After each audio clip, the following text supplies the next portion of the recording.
Hello? Audio is in. That's pretty good. So, without any complication or delay, I will say this is going to be about the Lamb of God Mastodon tour.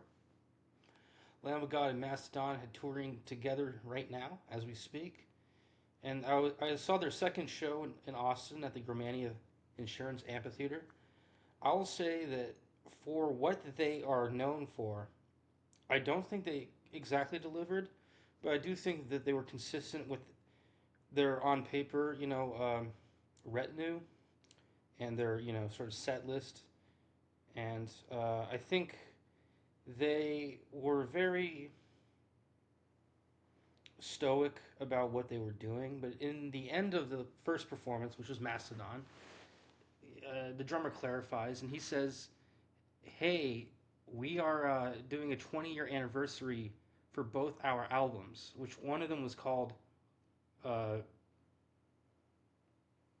they had some funny names.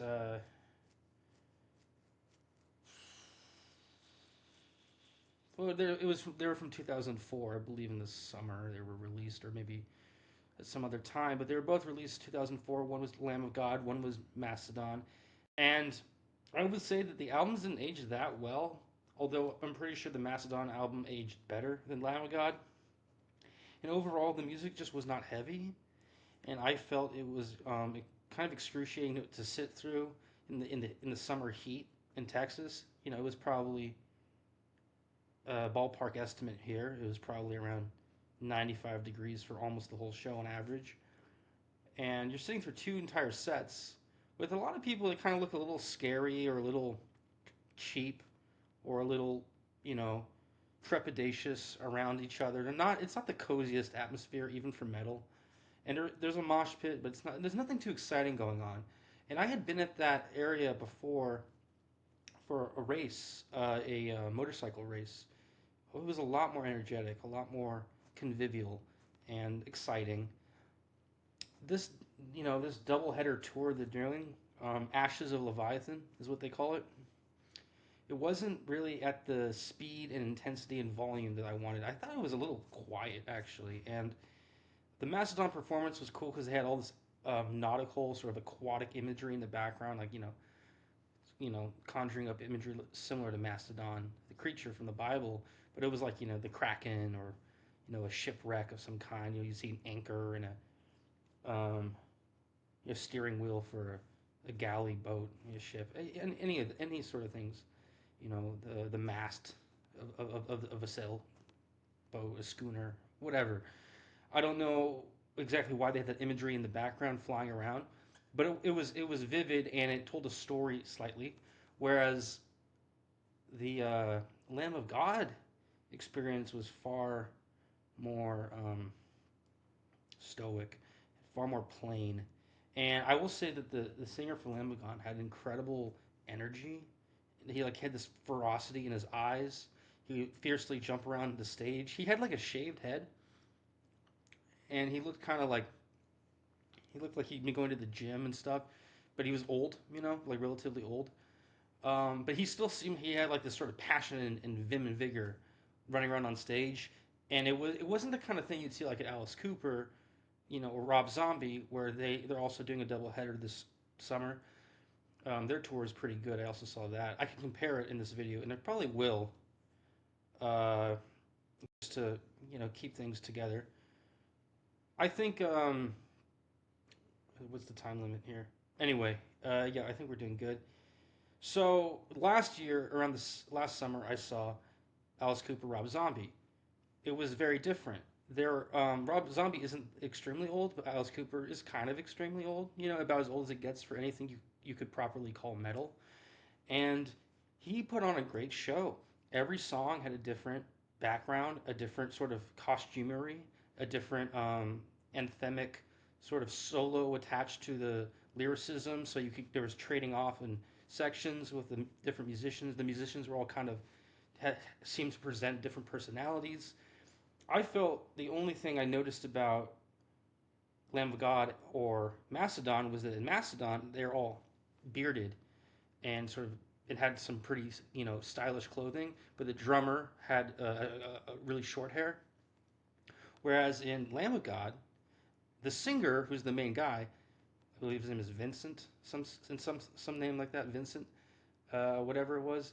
He has short hair, and everyone else has a beard and long hair, and it was kind of this really bizarre trade off in sartorial decisions. Uh, but that was the only thing that was really like I could notice between the two shows. There was no continuity, no interplay. It wasn't really a performance in a Wagnerian operatic sense. It didn't really feel like it had any theatrical vaudeville components. So with that said, I think you can obviously tip your hat to Alice Cooper for being the consummate showman that he is. And also Rob Zombie was, I think, a slightly better showman. But even Rob Zombie last year, he immediately followed Alice Cooper. It was some sort of intermission, maybe 30 minutes at best, at most. And then he showed up, and he was rather stoic as well. And I just want to say, I think for the purpose of this video, the one statement I can make with ultimate clarity is that the modern musicians, they have no theatricality to anything they do. They're completely abandoning it, and it feels exactly like the type of music you would not recommend to someone. But you end up going to it out of loyalty to metal. But it's not the kind of music you would happily recommend. There is no showmanship. It's just angriness, or really it's fake anger, presented in a seemingly authentic package. And then the energy and passion is high, but it's almost like it has no real bearing on the entertainment value of the show. It's sort of just something you would mention as a distracting quality, but it had no diegetic value in the actual performance or the actual storytelling in the show. So everything that was interesting about Lamb of God and Macedon, Ashes of Leviathan, was incidental. And Ashes of Leviathan, I'll probably pick up a T-shirt because I did like the merchandise on eBay or whatever. I'll probably pick up a T-shirt.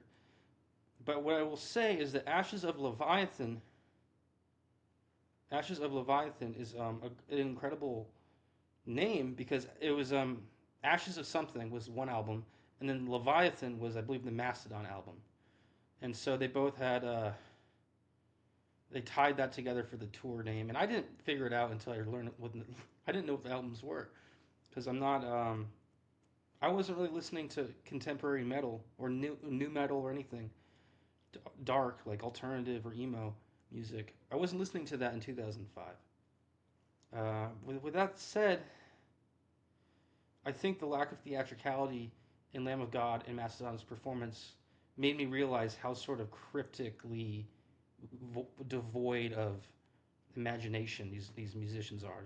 And the fact that a guy like Alice Cooper, who's also named Vincent, by the way, come to think of it, the fact that Alice Cooper, his real name is Vincent, these fucking names, right? Who cares? I think it sounds like it means 100 wines in Latin, or like, 100, dollar wine, right? 1 cent, one wine, Vincent. I don't know what the deal is. It's like Vincent van Gogh. Was he good? I guess. Was he good for his time? Probably not. Was he good, in the aftermath? Yeah. But I think a lot of these metal musicians, they're compared asynchronously. Like I think looking back, maybe Alice Cooper wasn't the best act. Now he seems like in hindsight, he seems like the best act. In 50 years, will we look at Ashes of Leviathan differently? I don't know. I want to say we could, but I'm not gonna say I like. I won't say that it'll be an impressive difference. And that's the end for Remembering Truths audiophile check-in. We have, of course, more metal music to review. Tomorrow I'm hoping to do a scheduled show with Mike on Thin Lizzy. And if not Thin Lizzy, we'll do The Who. Because I've been trying to compare those two bands for quite some time. And I've just got around to doing it. And then after that, we're going to do Lynyrd Skynyrd and Aerosmith. Aerosmith just stopped touring completely. They completely retired, or so their publicists have announced. I think it's due. They're overdue for a review, and Skinner as well because I'm trying to get them out of the way, frankly. And I think that they compare well with Aerosmith. Another one we're gonna do is I think Jethro Tull with King Crimson, if I'm not mistaken, and I believe Genesis with Queen, some combination there. I think, and ultimately we'll also do bands like Kansas, Chicago, Styx. What's a really cool band? We're gonna do the whole Ozzy Osbourne episode all over again. We're gonna do a Ronnie James Dio episode all over again, and uh, we're gonna do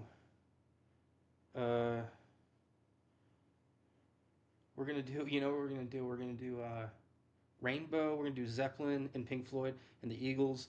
I think all those bands only made like 5 to 10 range of albums each, a piece, right? I think those guys are going to be sort of compartmentalized into one big episode where we look at 5 albums or 8, whatever it was. I mean, I think a lot of them did like 8 albums. Like I think Boston maybe did 5. I think the band Mountain maybe did 5. Like certain bands, Mountain didn't do 5. Mountain did almost like more like 11. But there's certain bands out there that did like hardly any work, and they got a lot of money for it. Not as crazy as the Sex Pistols, who only did 1 album in their entirety and just kept playing it. But a lot of those classic bands did not, um, you know, uh, push the needle on their prolific, abilities and a prolific output. They weren't prolific, I guess is what I mean to say. Anyway, so that's the check-in. It's right now it's 8:02 p.m. Central Time, Austin, Texas, 8/8/2024, and this is my first check-in in the new apartment. I like this apartment a little more than the last one, but I sort of missed the last one because it had a little more spookiness to it. So I'll see you tomorrow, I guess. And also, I'm doing all these sign-offs, but what I want to say, uh, in addition to all of that, we have a lot of um, we're gonna do some movie reviews, and then we're gonna do some TV reviews. Series is like Fallout. I'm gonna do one probably after this, just to get it out there. I like the show, the first season that we can at least watch quite a bit.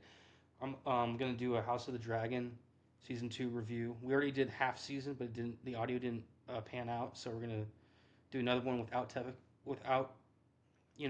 many technical difficulties, and we're gonna push through and do a season 2 review of House of the Dragon. And then I think the new Borderlands movie will be a good review. The new Mad Max, probably gonna do a whole Mad Max series review pretty soon. I'm gonna do a whole uh, Evil Dead series review pretty soon, and I'm also going to review the more formal movie reviews that I like to do with Will D. I'm going to start doing more of those solo, and I'm just going to review, I believe, some of my favorite movies about Native Americans, Apocalypto, directed by Mel Gibson, and Last of the Mohicans. And then I'm going to conjoin that to The Patriot with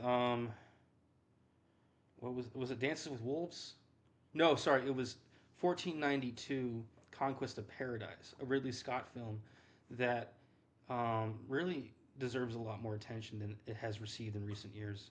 And I think if I could do a video essay on it, it would probably be for the best. So there you have it. I'm going to do 4 movies review in the Cinephiles series, probably today, tomorrow, or the day after, before Saturday, I think. And then tomorrow, I'm hoping to do a review on Thin Lizzy, their entire catalog, from earliest years in the 70s to, a bit of the faded years in the mid 80s. And then The Who, it kind of has a similar chronology, except The Who goes back to the mid 60s with some sort of interesting anecdotes about their pre-formative years in the early 60s. They did some kind of, just to give you a glimpse, they were in, those members of The Who were in a Pete Townsend and the like, Keith Moon, John Entwistle. I believe all of them were in a band that was for, what am I saying? It was a New Orleans style band, and Keith Moon was in a band that did beach it was like Beach Boys style music, or at least it was called the Beachcombers. And Keith Moon, if you didn't know this, is a lifelong fan of the Beach Boys. So it's really interesting that he was in a band similar to them at one point.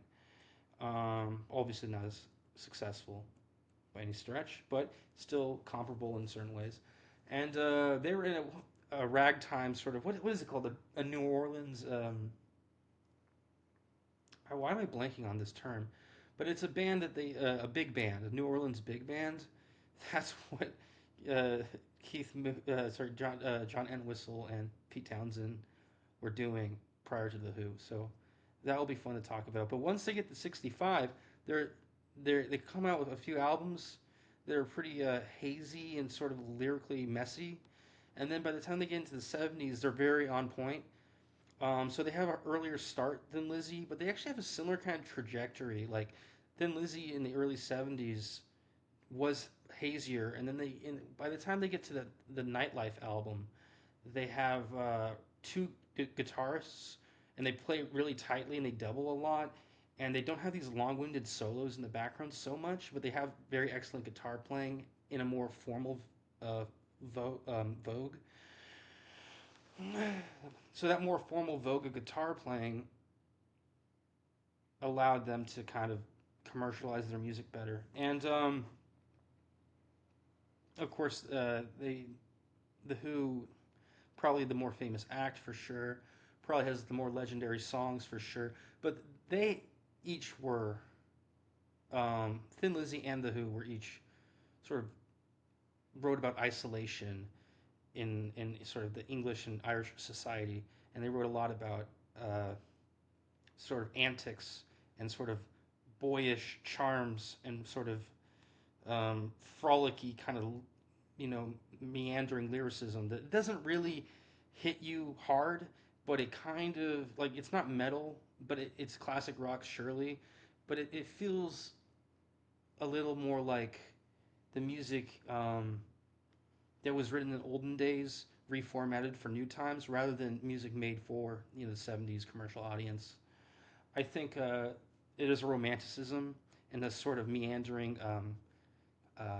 medievalism to Thin Lizzy and The Who. And I think they're very lyrically powerful bands that shouldn't be taken lightly because they do have great hits, but they also have songs that make you wonder about the very nature of songwriting and make you reevaluate what qualifies as a great song.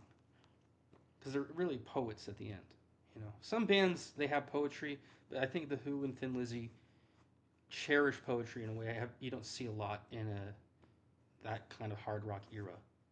All right. Anyway, that's all for now. Of course, I have this undying love for British and Irish, I guess now, bands. I think eventually we'll do a comparison between Rory Gallagher and who was it? I don't know, ZZ Top? I don't know. We'll do some comparisons. We'll bring more Irish music into the fold. And obviously, English music will remain a mainstay. So yeah, good night and good luck. Fare thee well, and have a beautiful tomorrow morning. Ciao.